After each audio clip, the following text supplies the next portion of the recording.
Time चलने लायक नहीं थी, थोड़ी बहुत। फिर मैंने शीशे को तोड़ा बीच अच्छा। में से।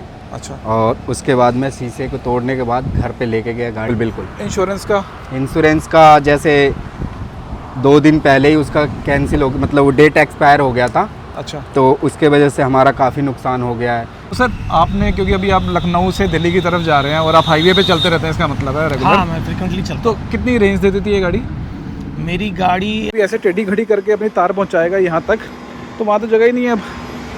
तो भाई इतना लंबा गैप देने की ज़रूरत क्या थी?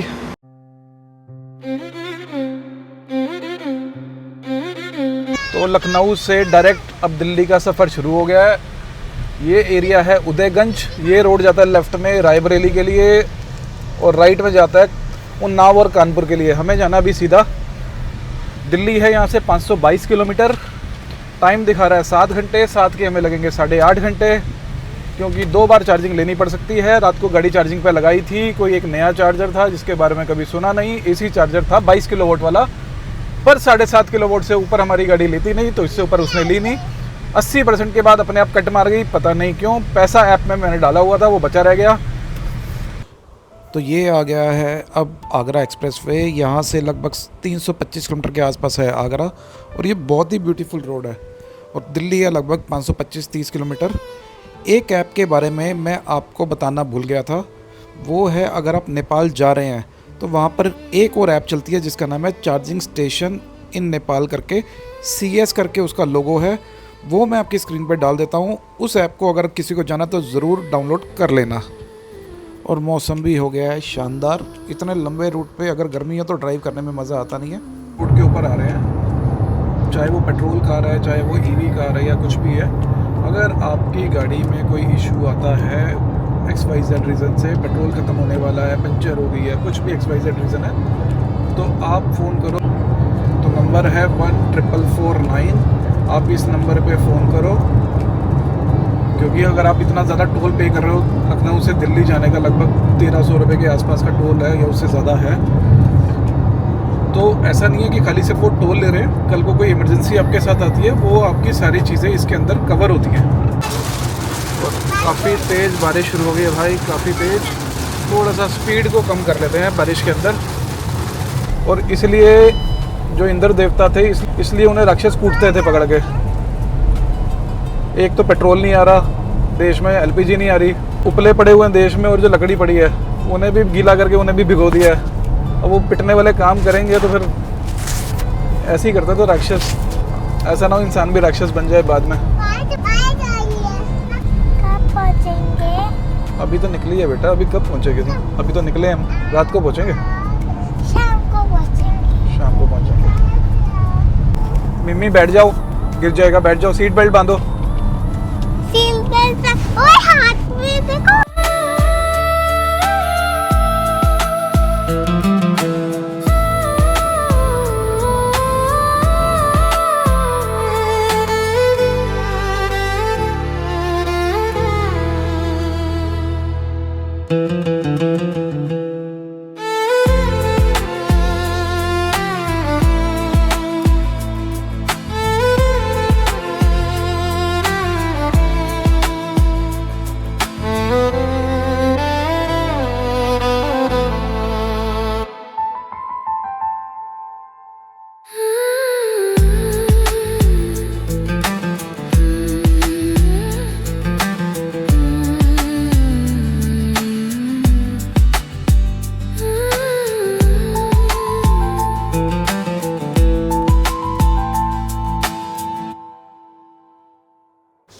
तो आ गया भाई एक और चार्जिंग स्टेशन। आज के दिन का पहला।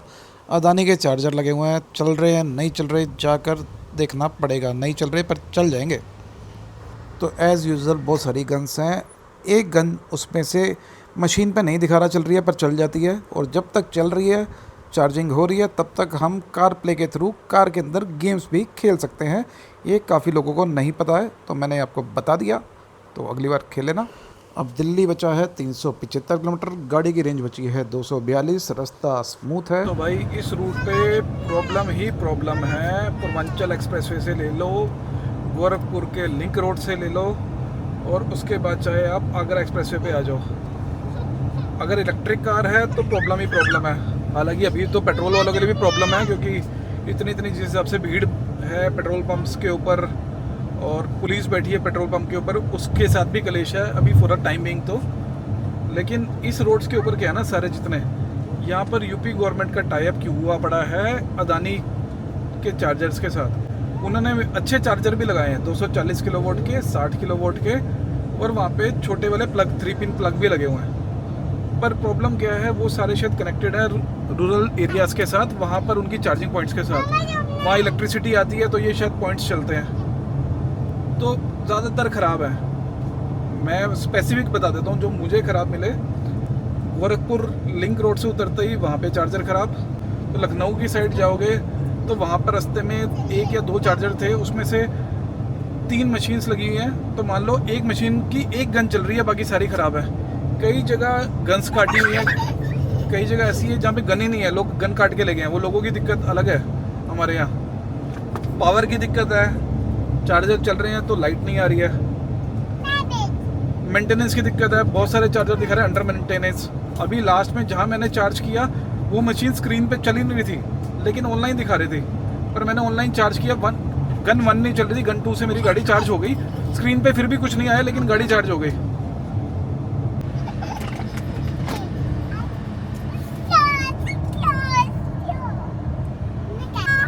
जी ये कैसे हुआ, ये कैसे एक्सीडेंट हुआ और क्या हुआ ये? हम लोग जा रहे थे अमेठी, अच्छा। तो करीबन 95 के स्पीड में होगी गाड़ी, और अचानक नील गाय होती है जो, वो आई। अच्छा। और उसने सोचा जंप करने के लिए। अच्छा। लेकिन वो कर नहीं पाई और हमारी गाड़ी से वो टकरा के और डैमेज हो गई। उसका तुरंत ही डेड हो गया, और जो हमारे ड्राइवर था उसके हाथों में चोट आई थी थोड़ी बहुत। अच्छा। और जो कुछ नहीं हुआ, बिल्कुल सेफ थे वो। हाँ। और बाकी गाड़ी उस टाइम चलने लायक नहीं थी थोड़ी बहुत। फिर मैंने शीशे को तोड़ा। अच्छा। बीच में से। अच्छा। और उसके बाद मैं शीशे को तोड़ने के बाद घर पे लेके गया गाड़ी में 2 जने। बचाव हो गया सबका? बिल्कुल बिल्कुल। एयर बैग खुले थे सर? एयर बैग नहीं खुले थे। एयर बैग तो नहीं खुले? नहीं, उसका रीज़न ये है कि साइड से आई थी वो। अच्छा। इस साइड से घुसी थी वो। अगर पीछे भी लगी है, पीछे कैसे? वो पीछे जैसे वो टक्कर लगा है उसका, जैसे कूदने की सोची गई है। हाँ, तो ऐसे टक्कर लग के और वो घूम गई है बैक साइड। अच्छा। तो घूम के और सीधे उसका पीछे का हिस्सा वहाँ लगा है और वहीं डेड हो गई वो। बाकी सबका बचाव हो गया? बिल्कुल बिल्कुल। इंश्योरेंस का जैसे 2 दिन पहले ही उसका कैंसिल हो गया, मतलब वो डेट एक्सपायर हो गया था। अच्छा। तो उसके वजह से हमारा काफ़ी नुकसान हो गया है। अभी आपने कंपनी में दिखाई है गाड़ी? हाँ, अभी सीधे कंपनी में ले जा रहा हूँ मैं, यूनाइटेड। अच्छा, कंपनी में जा रहे हो आप? हाँ। कितने तक का एस्टिमेट दिया उन्होंने? 4.5 पौने 5 लाख का बताया उन्होंने। और क्या क्या करेंगे उसमें? ये अब ये जो भी चीज़ है, जो चेंज करने वाली चीज़ है वो चेंज करेंगे। हाँ, साइड शीशा, बिल्कुल। पीछे का पैनल है, बिल्कुल आगे बिल्कुल। का बोनेट है, मेरे ख्याल से यहाँ पे हेडलाइट्स हैं, पीछे की हेडलाइट है। ये जितने भी चेंज करने वाली चीज़ें हैं वो सारी चेंज होएगी। हाँ। और जो रिपेयरेबल चीज़ है वो रिपेयर करेंगे। 4 साढ़े 4 में हो जाएगा। पर बिल्कुल। तो मेरे साथ हैं डॉक्टर सुबोध यादव। इन्होंने अभी रिसेंटली परचेज़ करी है महिंद्रा की XEV 9S। सर कितने दिन पहले परचेज़ करी है आपने? ये मैंने परचेज़ की है 2 or 3 वीक बिफोर। कुछ ही दूर रह गया है आगरा। अब आगरा पहुंचेंगे और वहाँ भी चार्जिंग का मज़ा लेंगे। यही ज़िंदगी है EV वालों की भाई। रेंज देख सकते हो सर, 12% बैटरी बची है और यहाँ चार्जर नहीं चल रहा। 4-5% बैटरी बची होती है और चार्जर चल नहीं रहे। और ये नेताओं का हाल देख लो भाई, गाड़ियाँ रास्ते में ब्लॉक कर देते हैं। भाई मैं आगरा के अंदर हूँ एक चार्जिंग पॉइंट पे। चार्जिंग पॉइंट है ग्लाइडा का 120 किलोवाट का। अब तो एक तो देश में पहले ही चार्जर बहुत कम है, कई जगह ख़राब मिलते हैं, तो बड़ी एंजाइटी है। अब कई जगह आज एक नया लफड़ा देखने को मिला है, जो एक नई चीज़ देखने को मिली है। पर ये चार्जर लगा वो बस का है, वो अलग है। ये एक चार्जर लगा है कार का। अब इसके बीच में गैप देखो, ये देखो लग गई है तार। भाई इसको लगने के लिए मेरी आफत आ गई। कभी बस कार को ऐसे टेढ़ी करो, कभी वैसे करो, कभी ऐसे करो। तो यहाँ पर 2 गन होने का कोई फ़ायदा नहीं है। अब दूसरी गन वाला भी अगर ऐसे टेढ़ी खड़ी करके अपनी तार पहुँचाएगा यहाँ तक, तो वहाँ तो जगह ही नहीं है अब। तो भाई इतना लंबा गैप देने की ज़रूरत क्या थी? लिख दिया ग्लाइडा नेटवर्क पर चार्जिंग का आनंद लें। क्या लिखा है? जो बच्चा है तू मेरा, ले फेंटा पी, पकड़ जल्दी कर, गाड़ी मुड़ रही है वहाँ पे। तो एक किसी भाई ने क्वेश्चन पूछा था कि मैं कौन से इक्विपमेंट्स यूज़ करता हूँ व्लॉगिंग के लिए। तो भाई मैं यूज़ करता हूँ DJI का Osmo Pocket 3 कैमरे के तरीके से, और इसके अलावा कभी कभी साथ में यूज़ कर लेता हूँ Google Pixel 10। ऑडियो क्वालिटी के लिए मैं यूज़ करता हूँ होलीलैंड का लार्क L2, शायद L2 ही नाम है, होलीलैंड का लार्क माइक आता है। उसके मैं लिंक्स आपकी स्क्रीन पर सबके दिख रहे होंगे। अगर कोई भाई और व्लॉगिंग करना चाहता है तो वहाँ से जाके उसको परचेज़ कर सकता है। एक और इक्विपमेंट मैंने मंगा लिया है, अगली जो भी सीरीज़ होगी उसमें आपको शो करूँगा और उसके रिज़ल्ट्स भी दिखा दूँगा, तो उसके बारे में तब बात करी जाएगी। तो भाई मेजर जो सिटीज़ आप लोगों ने मेरे को बताई हैं, यस आप लोगों ने जो मेरे को बताई, गोवा बताया हो गया, मनाली बताया, उसकी सीरीज़ हो गई, EV इंडिया ट्रिप हो गया, दिल्ली से कन्याकुमारी, पोखरा भी हो गया। What next? अब आप ये बताओ, तब तक मैं जाता हूँ खाना लेने के लिए। एक चीज़ भाई मैं और जानना चाहता हूँ, आप इस वीडियो को कौन से शहर, कौन सी सिटी से देख रहे हो, ये ज़रूर मेंशन करो कमेंट के अंदर। अब हमारा NCR फैल चुका भाई, जेवर के आसपास तक, मतलब साउथ दिल्ली से भी 70 किलोमीटर पहले भी जाओगे तो आपको बड़ी बड़ी बिल्डिंग्स और सब कुछ दिखने लग जाता है। तो फाइनली भाई नोएडा के अंदर एंटर कर चुका हूँ। लखनऊ से दिल्ली आने का क्या एक्सपेंस आता है अगर आप इलेक्ट्रिक कार में आओ, तो वो सारा कुछ मैं आपकी स्क्रीन पे आ रहा होगा, जो भी मेरा एक्सपेंसेस आया, क्या चैलेंजेस थे रास्ते में एक्सप्रेस वे से आने के, वो भी आपने देख ही लिए सारे। कहाँ चार्जर है, कहाँ नहीं है, कितने चल रहे हैं, सारा कुछ आपके पास डिटेल आ गई है। और कहाँ चल रहे होते हैं उसके बाद भी लाइट ना होने की वजह से बंद हो जाते हैं, वो भी आपके पास डिटेल आ गई है। और कुछ लोग बोल सकते हैं यहाँ पर कि अच्छे से प्लानिंग नहीं था, ऐसा वैसा, कोई कमेंट आएगा ज़रूर, ऐसा भी बोला जाएगा। पर भाई सीधा सा है कि यहाँ पर आप प्लानिंग कर नहीं सकते अभी आप। थोड़ा सा मेरे साथ दिक्कत भी है, क्योंकि ये एक छोटी बैटरी वाली कार है जिसकी रेंज 300 के आसपास है, और ये एक्सप्रेस वे वाला रोड बहुत लंबा है। मैं, अगर किसी ने मेरे पुराने व्लॉग्स देखे हो तो मैंने हमेशा बोला है कि एक्सप्रेस वे के ऊपर अभी भी चार्जिंग पॉइंट्स का थोड़ा सा दिक्कत रहता है, ये मैंने हमेशा से ही बोला है। लेकिन अगर आप इससे जा रहे हो, हाईवे से जा रहे हो, तो कोई दिक्कत नहीं रहता। पर क्योंकि एक बार आपको दिखता है यार यहाँ से 6 घंटा लग रहा है, वहाँ से 12 घंटे लग रहा है, या 10 घंटे लग रहा है, या 8 लग रहा है, तो अब फिर वो माइंडसेट आता है यार नहीं एक्सप्रेस वे से ही चलो। तो काफ़ी चैलेंजेस आए पूरा ट्रिप, पोखरा से लेके दिल्ली से लेके पोखरा, पोखरा से लेके दिल्ली। ऑल दो बाकी काफ़ी स्मूथ था, रोड बहुत अच्छे बने हुए हैं, रोड कंडीशन में कहीं कोई दिक्कत नहीं है। बस यही है कि जो पूर्वांचल वाला एक्सप्रेस वे है, लिंक रोड है गोरखपुर वाला, वहाँ पर अभी आज की डेट में फैसिलिटीज़ नहीं बनी हुई।